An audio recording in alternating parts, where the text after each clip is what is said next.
How to use the Prometheus Digital Collection Part 1, Browsing and Reading Inscriptions and Stories. The Prometheus Digital Collection of Inscriptions and Stories. The Prometheus Digital Collection of Inscriptions contains a selection of 30 inscriptions found in the territories of North Macedonia, Serbia, and Bulgaria. All inscriptions date from the 1st to 3rd century AD, a period in which these territories held the status of provinces: Macedonia, Moesia Superior, Moesia Inferior, Thracia, under the rule of the Roman Empire. The Prometheus Digital Collection of Stories offers a selection of stories related to the inscriptions. The stories are created in various styles and formats. Languages.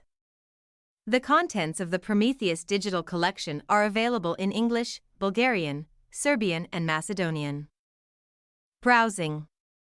You can explore the collection of stories by going to the menu Stories. Each story is related to an audio file and is linked to a monument. You can explore the collection of inscriptions by going to the menu Inscriptions. Use the map if you want to see the inscriptions from a particular region or place. You can move around the map when the padlock is locked. Inscriptions are represented on the map with various icons. To see a specific inscription, unlock the padlock, click on the icon and then on the title of the inscription. Alternatively, you can browse the inscriptions by title. Select a title from the monuments list to open the inscription. The inscriptions are presented in accordance with the APDOC guidelines. In the first section, you will find information about the physical description of the monument, its material, and its archaeological context. Reading an inscription.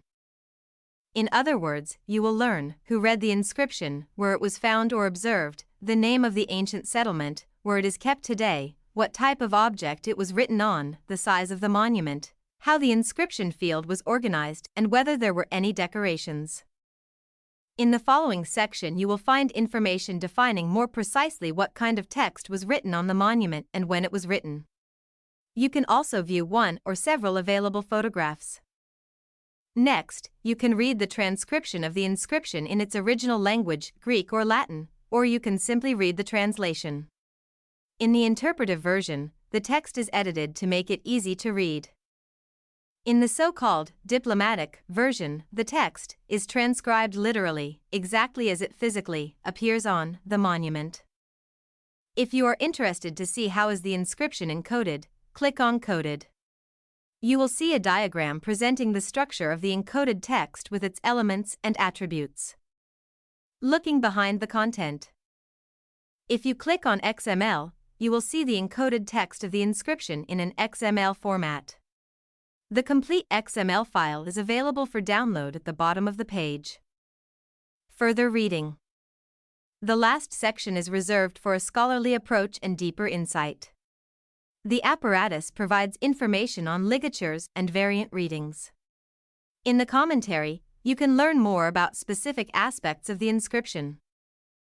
In bibliography, you will find references to relevant scholarly works for the study of the inscription. In resources, you will find a link to a story related to the monument or information on other relevant resources. Enjoy the story.